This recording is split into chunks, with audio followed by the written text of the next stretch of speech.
پاس آئیں، یا رسول اللہ مجھ سے زنا ہو گیا. ظاہر ہے توبہ کی لیکن ان کو چین نہیں آ رہا. آپ نے منہ پھیر لیا. دوبارہ آئیں، پھر آپ نے منہ پھیر لیا. تیسری دفعہ دوبارہ حاضر ہوئیں، پھر آپ نے منہ پھیر لیا. کتنا بہترین موقع تھا نا جانے کا. میرا تو جو فرض تھا میں نے ادا کر لیا ہے. جب نبی تو اہمیت ہی نہیں دے رہے میری بات کو، تو بس میں تو اللہ سے کہہ دوں گی.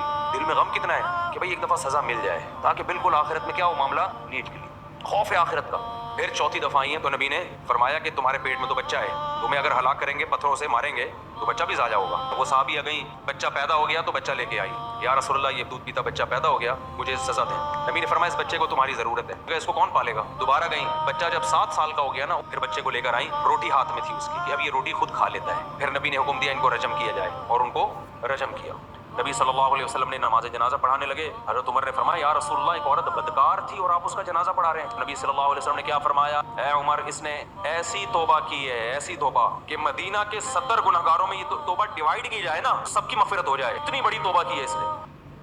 نبی کے پاس آئیں، یا رسول اللہ مجھ سے زنا ہو گیا. ظاہر ہے توبہ کی لیکن ان کو چین نہیں آ رہا. آپ نے منہ پھیر لیا. دوبارہ آئیں، پھر آپ نے منہ پھیر لیا. تیسری دفعہ دوبارہ حاضر ہوئیں، پھر آپ نے منہ پھیر لیا. کتنا بہترین موقع تھا نا جانے کا. میرا تو جو فرض تھا میں نے ادا کر لیا ہے. جب نبی تو اہمیت ہی نہیں دے رہے میری بات کو، تو بس میں تو اللہ سے کہہ دوں گی. دل میں غم کتنا